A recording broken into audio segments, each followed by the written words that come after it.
একটা অধ্যায় থেকে প্রশ্ন এসেছে, অর্থাৎ আপনারা জানেন যে বাক্যের যোগ্যতা, আসক্তি, আকাঙ্ক্ষা এই অধ্যায় থেকে ধরেন আপনার প্রশ্ন আসলো, সেটা সহকারী শিক্ষকে আসলে কেমন আসবে আর প্রধান শিক্ষকে আসলে কেমন আসবে। খেয়াল করেন প্রথম প্রশ্নটা সহকারী শিক্ষকের বেলায়, তা হচ্ছে মানুষ বাঘটিকে খেয়েছে। এই বাক্যটি সার্থক না হওয়ার পিছনে কারণ কি কি বা কারণ কোনটি? তো আপনারা খেয়াল করে দেখবেন এর কারণ হচ্ছে যোগ্যতা।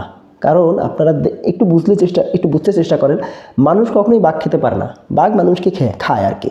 তাহলে এটা তো যোগ্যতাহীন একটা বাক্য, বুঝতে পেরেছেন? অপশনগুলো একটু খেয়াল করেন। প্রথমে ছিল হচ্ছে আসক্তি। আসক্তি নামে আসলে বাক্যের কোনো বিষয় নাই। আর বাকি যে তিনটা ছিল আকাঙ্ক্ষা, যোগ্যতা এবং আসক্তি, এগুলো বিষয়ে আপনারা আরও ভালো আলোচনা নিজেরা করবেন বা আরও ভালো করে পড়বেন। এই সেম প্রশ্নটাই যদি প্রাইমারি প্রধান শিক্ষকের বেলা আসতো তাহলে দেখেন কীভাবে আসতো। তা হচ্ছে বাক্যে ব্যবহৃত পদগুলার অর্থগত ও ভাবগত মেলবন্ধনের নামই অর্থাৎ সংজ্ঞা আকারে আসবে, এটা নামই হচ্ছে যোগ্যতা।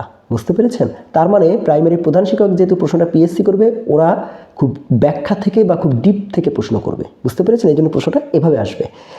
আর যদি আসেন প্রাইমারি সহকারী শিক্ষকের আরেকটা প্রশ্নে, যেমন এখানে কোনটি গুরুচণ্ডালী দোষে দুষ্ট, তাহলে এটা অ্যান্সার হচ্ছে সব পোড়া। খেয়াল করেছেন? হবে শবদাহ কিন্তু হয়েছে সব পোড়া, সো এটা গুরুচণ্ডালী দোষ। সেম প্রশ্নটা যদি প্রাইমারি প্রধান শিক্ষক নিয়োগে আসে বা এই অধ্যায় থেকে যদি এই জায়গা থেকে যদি সেম প্রশ্ন আসে তাহলে আসবে এরকম, দেখেন তৎসম শব্দের সঙ্গে দেশীয় শব্দের প্রয়োগে কখনো কখনো শব্দ তার যোগ্যতা হারায়, এটাকে কি বলে? অর্থাৎ সংজ্ঞা আকারে এটাকে বলে গুরুচণ্ডালী দোষ। দেখুন আমি আমার ধারণা থেকে বললাম, কারণ প্রাইমারি প্রধান শিক্ষকটা অনেক বড় গ্রেডের প্রশ্ন বা অনেক বড় গ্রেডের পোস্ট। সো এখানে প্রশ্ন আসলে প্রশ্নটা পিএসসি করতেছে এবং পিএসসি বর্তমানে যে ধরনের প্রশ্ন করতেছে সেক্ষেত্রে এরকম ডিপলি প্রশ্নই আসবে, এটা আপনারা 100% শিওর থাকেন, এরকমই আসবে। আমি শুধু জাস্ট কেমন হতে পারে আপনাদের জাস্ট একটু দেখিয়ে দিলাম, তাহলে আপনাদের প্রস্তুতি নিতে সহজ হবে। এই গেল বাংলাতে। এবার আসেন ইংলিশে প্রাইমারি অ্যাসিস্ট্যান্ট টিচারের বেলায় দেখেন প্রশ্নটা খেয়াল করেন। ধরেন আপনার কমপ্লিটিং সেন্টেন্স থেকে আসলো বা ধরেন রাইট ফর ভার্বসের কন্ডিশনালস থেকে আসলো, সেক্ষেত্রে যদি প্রশ্নটা এমন হয়, দেখেন if I had gotten enough money, তাহলে কি হবে?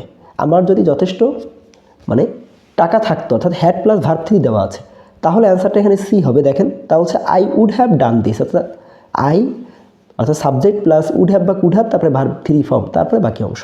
খেয়াল করেছেন? কিন্তু এই সেম প্রশ্নটা যদি এই টাইপের প্রশ্ন যদি প্রাইমারি হেডমাস্টার আসে তাহলে দেখেন প্রশ্ন কেমন হবে। If I had enough money, এটা কিন্তু থার্ড কন্ডিশনাল না, বুঝতে পেরেছেন? এটা কিন্তু সেকেন্ড কন্ডিশনাল, অর্থাৎ সাবজেক্ট ইফের পরে সাবজেক্ট প্লাস ভার্ব 2 আছে, আর কোনো ভার্ব নেই, অর্থাৎ এখানে হ্যাভটা হ্যাড হয়েছে। সেক্ষেত্রে এখানে এটা সেকেন্ড কন্ডিশনাল বলে এটার অ্যান্সার হচ্ছে আই কুড ডু ইট। এটা কিন্তু আর আগের মতো না, দেখছেন?